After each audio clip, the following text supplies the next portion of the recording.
There we go. Checking my hair. I put goo in my hair. How is it? It looks Did great. I flatten it with BIO today? I tried to do minimal BIO. What is BIO? I love it. That's the headset we use for I retina. think your hair looks great. I can't trust you people. You forget a piece? No, I didn't forget a piece because Does we this- have the ICL Does can go this in here. fit in here? Like It those does. grooves? It does, just like that. Wow. Is that what the sofa actually looks like? There's no groove, right?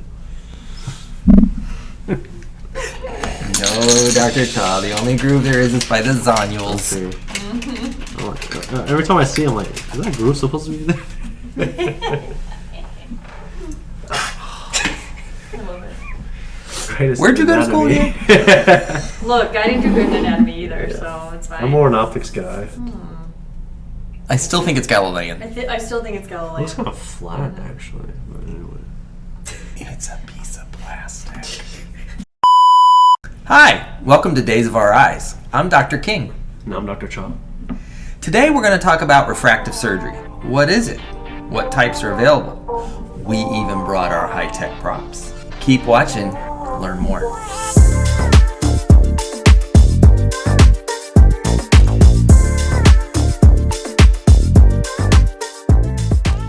What is refractive surgery, Dr. Cha? Hi. So refractive surgery, Hello. Hi, I'm Dr. Cha. refractive, right? We kind of broke it down in some of our previous videos. Check it out in the catalog. Refraction is bending of light. So reflection is bouncing of light. Refraction is bending. And when we think of Oh yeah. when we think of the eye, We spared no expense here at API for your learning. so light reflects or bounces off of objects and enters our eye, and it has to be refracted in a certain way so that it actually makes sense. The information coming in is an image. When we have refractions, when you go to see your eye doctor, optometrist, or ophthalmologist to get refracted for glasses or refracted for contact lenses, that's what those different lenses in the phoropter, the big old pair of binoculars. Which is better, 1 or 2? Yeah, 3. that's the act of refracting. We're literally bending light with different lenses so that it matches your kind of visual system so that you're able to see.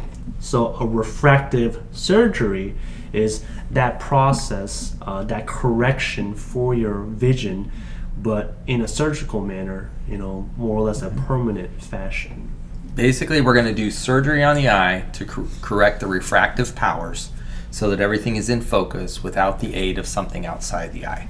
There's a lot of ways to do refractive surgery. You hear about all of them. LASIK, PRK, RK. Nobody talks about that one anymore. But think of it this way. There are 2 parts of the eye that refract the light, that focus the light to land on the retina. So the ultimate goal is to get a clear image on the retina in the back of the eye. The 2 parts of the eye that help do that are the cornea out front, I call that the windshield of the eye, and the lens in the middle. That's where we get cataracts and stuff like that. These 2 have to work together to focus the light. So when we do surgery, we want to alter one of these things to correct the refraction, to give the eye the refraction that we found. So we can either work on the cornea or the lens inside. The most common one you've heard about is LASIK. LASIK is a laser procedure that reshapes the cornea to correct the vision to work in sync with the lens and focus light on the eye. We use a different laser to make a flap, lay that flap back, laser the cornea into a shape. I think of it as when an artist creates a sculpture. They take one form and custom chisel it into a new form that we want to correct the vision. So we laser it in a predetermined pattern based on the topography. So everything we do at our practice is customized. And reshape the cornea with the laser, then lay that flap back down so the patient can see pretty much right away. And then that flap just has to heal. So the advantage to that is you get off the table and you can see pretty much right away. It sharpens up a little bit after a few days, but you get almost instant vision correction. So that's what LASIK does. It's a flap and a laser. Smile, instead of making a large flap, we actually make a small incision small opening in that really thin front layer of the eye, that windshield, the cornea, and then we actually take out a small piece of tissue. Instead of kind of reshaping it with a chisel, it's almost like what's a good way to what's a good analogy, like liposuction? Yeah, kind of. Yeah, there's a specific laser for smile that it creates what they call a lenticule, a lens. All right. So our contact lens is a certain shape. We put it on the eye. What this does is creates a lens shape within the layers of the cornea. Then we can make a small incision and just pull that lens out, and the top layer kind of falls down, and the cornea assumes the new shape. Advantage: no flap, less disruption to the corneal surface. We're going to get into a little more detail on each type of procedure and offer some pros and cons. Why would you have smile over LASIK? Who's a better candidate for something else? What are the limitations? We're going to go over that in subsequent episodes. So we have LASIK, we have smile. Now we can talk about PRK. PRK has been around as long as LASIK. It uses the same laser as LASIK. The difference is with PRK, instead of making a flap on the cornea, so we're still working on the front of the eye, instead of making a flap on the cornea, we actually just remove the top layer. Sounds a little creepy, but it's really effective. What that allows is we don't have to remove as much tissue. Then we use the laser. Then we put a bandage contact lens on there and let that top layer grow back and heal. Little longer recovery time with that one. That's why it didn't gain so much popularity. But it works fantastic. The results long term are as good or better as any other procedure. It's just a longer recovery time. So that was an earlier procedure, but we still do it in certain cases today. So PRK is like LASIK with a longer recovery. Flapless LASIK. Yeah, flapless LASIK. No, the front part of the eye, one, it is the most sensitive part of your body, but with all those nerve endings, your body prioritizes it to heal fast as well, because it recognizes how important the sense of sight is.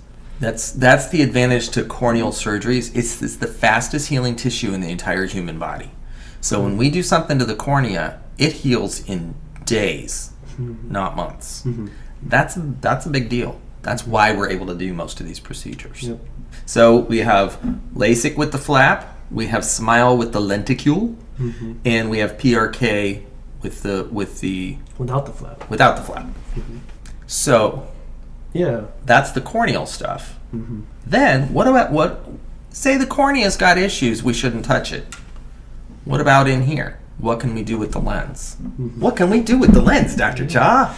Well, you talked about sorry, I just had to. We use glasses and contacts traditionally. We're adding something to the system. EVO ICL or implantable columnar lens, a lot of times, even to make it a little bit easier to understand, is almost like an implantable contact lens. Yeah. Right? We are adding something into the eye instead of on top of or in front of the eye to be able to fix your prescription.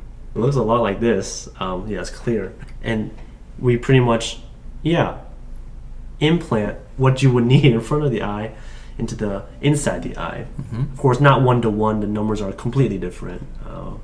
And we take a lot more care to make sure that the numbers are as precise as we can get it. So that's a little newer procedure. I mean, it's been around a long time, don't get me wrong. The idea is we can take advantage. There is space in between the iris and the lens, and we're talking microns, but in the eye, microns, thousandths of a millimeter, that's a big deal to us. We measure everything in microns. This allows us to really customize and get a lens inside the eye. Advantage to that, we're not messing with any tissue. We haven't disrupted any tissue on the outside. And if you don't like it, you take it out. So it is reversible. Yes. Okay? Unlike the corneal procedures we just talked about. All corneal procedures are permanent, non-reversible. So it offers several advantages, and it's becoming more and more used, actually, as the safety and efficacy has improved. These lenses are gaining in popularity. So the last one, we've changed the cornea 3 different ways. We put a lens in there, but what if we don't want to do that? Or what if somebody needs more than one focus? They need distance and near now. Then we can actually do a refractive lens exchange, an RLE as we call it. That's where we take your natural lens and remove it, and then put a new lens in. This is not to scale, obviously. Also known as the alien lens. Anyway, in the eye, and there are different lenses we can use that allow us to restore multi-distance focusing, something like that. This is akin to a cataract surgery. The same basic rules are followed for an RLE as a cataract surgery. But we're again changing the lens inside the eye, and we're fixing the system to focus the light on the retina and restore clear vision without the use of any devices outside the eye. And that's a brief overview of the ideas, the places that we can correct vision in the eye. Mm-hmm. Front and middle, all about focusing it on the back. Mm-hmm. The goal of any refractive surgery is to optimize vision. A lot of our patients, when they come for cataract surgery, they say, "Oh, I want my 20-year-old eyes back." We don't have a time machine. I want my 20-year-old waist back. Not happening. Right. We have microscopes, we have lasers, we have scalpels, but we don't have a time machine in our office. Believe it or not, these are not mutually exclusive. Mm-hmm. There are times when you can use a combination of things depending on your individual case. Mm-hmm. At Alliance Vision Institute, we have built an entire practice around any surgery possible to make people see better. That's the whole vision and mission of our practice. And there are times that we've had to use two of these procedures together mm-hmm. to complete a refraction correction for a patient. Mm-hmm. But it works. And the idea is you do a full assessment, you figure out the health of the eyes, what's best for the patient's ocular health and vision, mm-hmm. put those together, and we can really improve quality of life. Mm-hmm. Well, that's our overview of refractive surgery options. Tune into subsequent episodes, and we'll kind of get a little more in-depth for each option at each episode. Limitations, risks, benefits, best fits. And we hope you like what you saw. If you do, hit subscribe. Keep following us. In the meantime, drop a question in the drop box if you want to. And I'm Dr. King. And I'm Dr. Chong. See you next time on Days of Our Eyes.